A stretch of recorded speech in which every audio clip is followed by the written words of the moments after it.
अस्सलाम वालेकुम दोस्तों, पॉलिसिपल्स के साथ एक दफ़ा फिर हाजिर खिदमत है आपका दोस्त हारून अख्तर। यकीन जाने इंतज़ार की घड़ियां ख़त्म हो गई हैं। मेरी बहन भाइयों के जॉब का जो मसाइल थे वो ख़त्म हो गए हैं। उनकी जो एज का इशू था वो बिल्कुल ख़त्म हो गया है, क्योंकि government of the Punjab higher education department की जानिब से बहुत धमाकेदार जॉब अनाउंसमेंट कर दी गई हैं।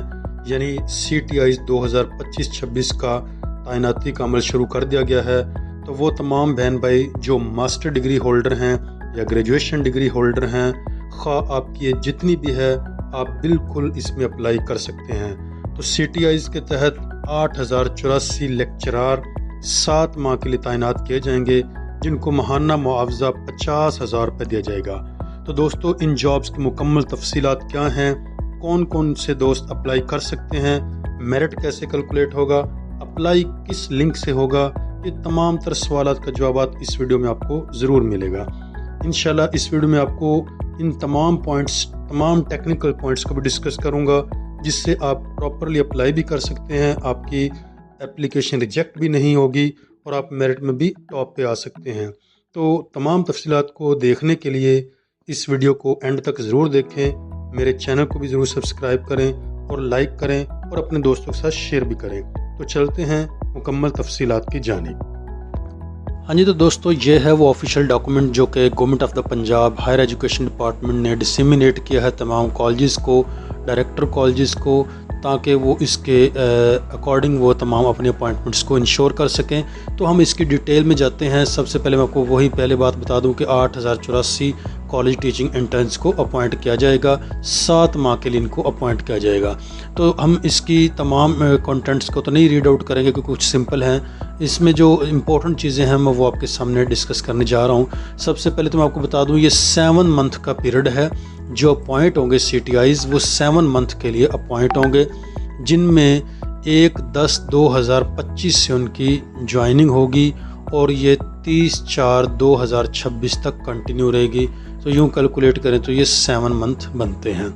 अच्छा, इसकी अब मैं मज़ीद जो सबसे इम्पोर्टेंट पॉइंट है वो ये है सिलेक्शन प्रोसीजर, कि इनकी प्रोसीजर क्या है सिलेक्शन का, हम उसको डिस्कस करने जा रहे हैं। क्योंकि हर साल इसमें कुछ ना कुछ अमेंडमेंट्स होती हैं, कुछ चेंजिंग्स होती हैं।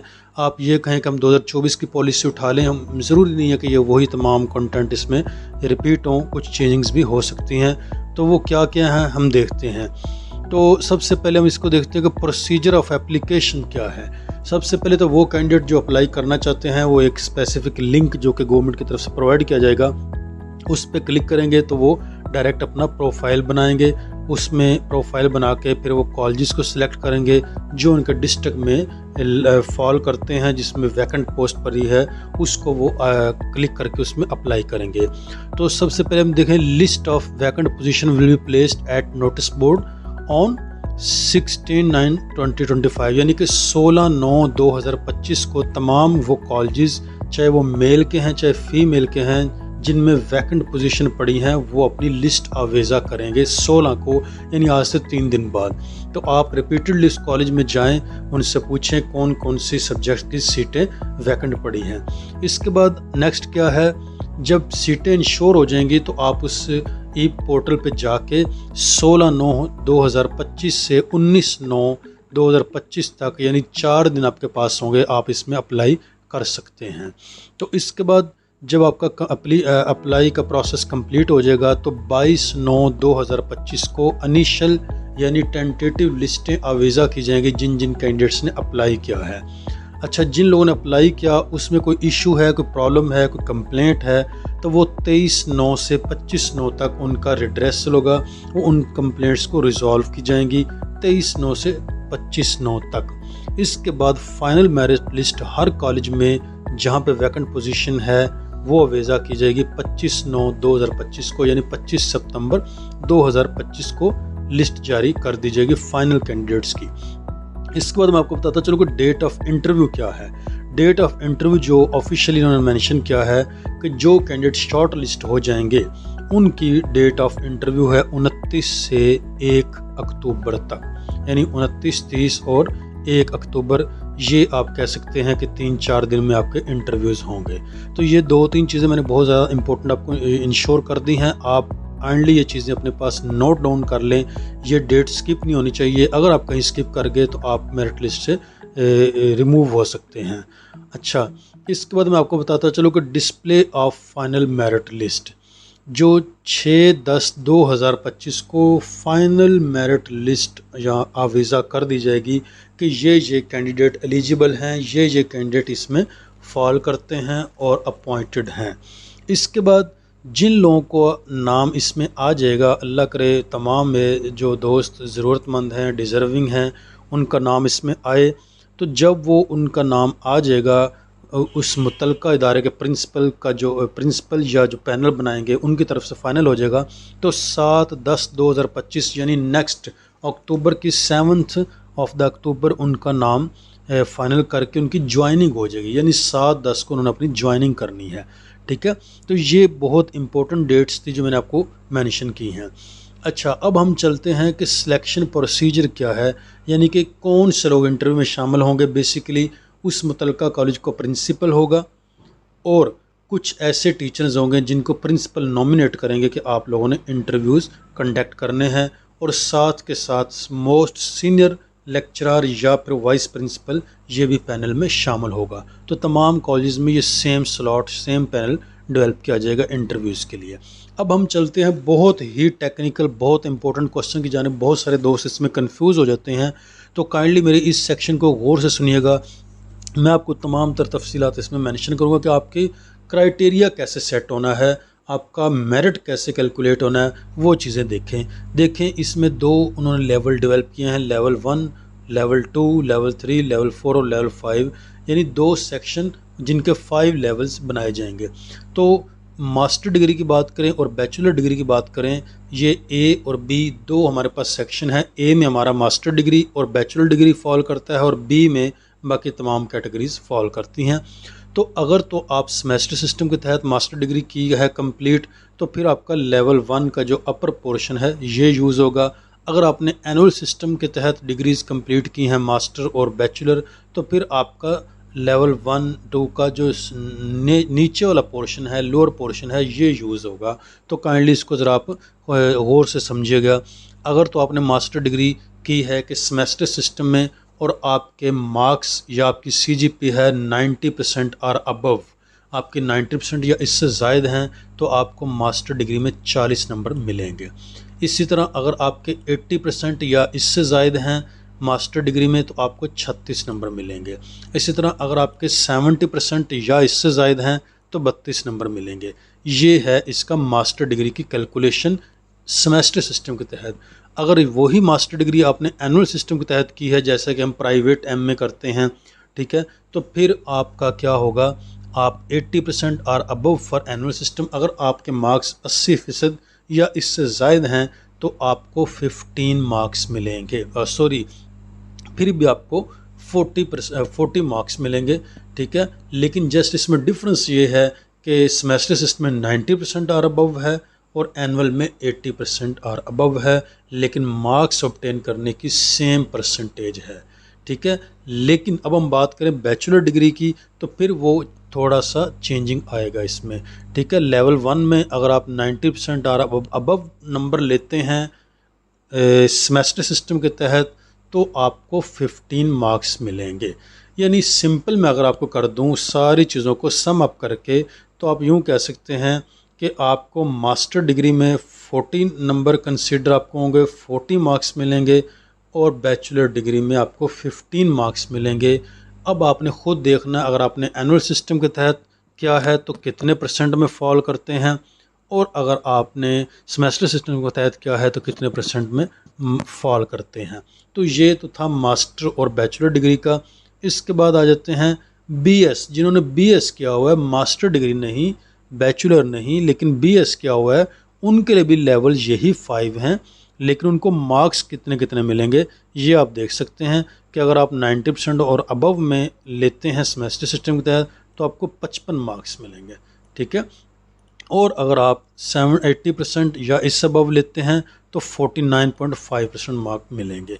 इसी तरह इंटरमीडिएट में आपको 15 मिलेंगे, और मैट्रिक में भी आपको 15 मिलेंगे। ये इसका फार्मूला है। अगर किसी दोस्त को इसकी नहीं समझ आई तो वो कमेंट सेक्शन में मुझे ज़रूर मेंशन करें, मैं आपको एग्जाम्पलीफाई करके ये सारा बता दूंगा। या आप अपने मुझे पूरी कंप्लीट डिग्रीज़ की जो है आपकी कैलकुलेशंस, आपके ऑब्टेन्ड मार्क्स, वो मुझे शेयर करेंगे, मैं आपको इसका पूरा फार्मूला बना के बता दूंगा। अब हम चलते हैं इसकी थोड़ी सी मज़ीद बात की तरफ कि हायर क्वालिफ़िकेशन, अगर आप पीएचडी होल्डर हैं, पीएचडी डिग्री होल्डर हैं, तो आपको 5 मार्क्स एक्स्ट्रा मिलेंगे। यानी यूँ समझिए, अगर आपके सारी चीज़ों के कैलकुलेट करके 75 क्राइटेरिया बन रहा था मार्क्स का, तो आपको 5 ये ऐड करें तो आपका 80 का बनेगा। इसी तरह अगर आपने एमएस या एमफिल कर रखा है तो आपको 3 मार्क्स एक्स्ट्रा मिलेंगे। अच्छा, इसके बाद एक और चीज़ भी उन्होंने ऐड की है कि अगर आप अपने यूनिवर्सिटी के टॉप पोजीशन होल्डर हैं, अगर फर्स्ट पोजीशन है तो 5 मार्क्स मिलेंगे, अगर सेकंड पोजीशन है तो 3 मार्क्स मिलेंगे, और अगर आपके पास थर्ड पोजीशन है तो आपको 2 मार्क्स मिलेंगे। ये बहुत अच्छा एक सिस्टम इन्होंने इंट्रोड्यूस करवाया है। इसके बाद ये जिनकी बीएस की क्वालिफ़िकेशन है, ये उनके मुतल्लिक एक और क्राइटेरिया यहाँ पे मेंशन कर दिया, ठीक है।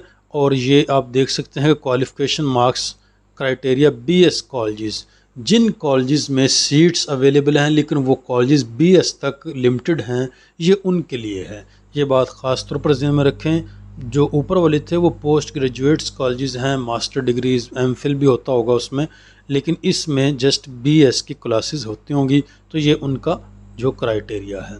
अच्छा, अब हम चलते हैं इसकी एक और इम्पोर्टेंट असाइनमेंट, एक इम्पोर्टेंट निकात की तरफ। वो क्या है वो मैं आपको बताता चलूँ। वो एक्चुअली ये है कि आपने अटेंडेंस और परफॉर्मेंस कैसे करनी है, ठीक है। तो principal head of the college shall maintain a separate attendance register of CTs and ensure on daily basis. देखिए, आपका अलग से अटेंडेंस रजिस्टर बनाया जाएगा और आपकी इसमें तमाम तर अटेंडेंस इंश्योर की जाएंगी और ये प्रिंसिपल इसकी ज़िम्मेदारी लेगा। इसके मुताबिक आपकी सैलरी बनेगी। अगर आप जो स्पेसिफाई की गई हैं लीव्स आपकी उससे ज़ायद लेंगे तो आपको पेमेंट देने में मसाइल भी आ सकते हैं, ठीक है। तो आप लोग इस बात का ख़ास ख्याल रखें कि छुट्टियां हरगिज़ नहीं आपने करनी।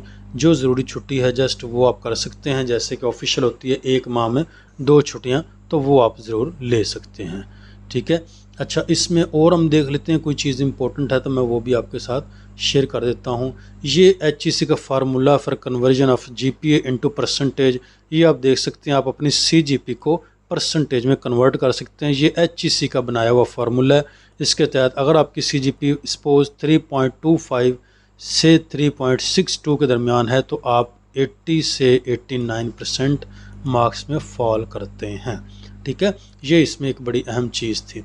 तो ये कुछ इसमें अच्छे पॉइंट्स थे, कुछ अच्छी बातें थी। यानी मेरा कहने का मकसद ये है कि अगर मुख्तसर करें तो आप एक तो अपनी तमाम तरह क्वालिफ़िकेशन, आपकी डिग्रीज़ जो हैं उससे हर लिहाज से कंप्लीट कर लें, उसका एक सेट रेडी कर लें, ओरिजिनल भी रेडी कर लें, अपना जो आपका डोमिसाइल है, पासपोर्ट पिक्चर है, ये सारी चीज़ें आपके ऑन हैंड होनी चाहिए, ठीक है, ताकि अप्लाई करते हुए आपको कोई इशू ना आए। अप्लाई करते हुए ये तमाम चीज़ें आपको वहीं पे अपलोड करनी होगी। इस बात को इंश्योर कर लें कि ये चीज़ें आपको अपलोड करनी होंगी।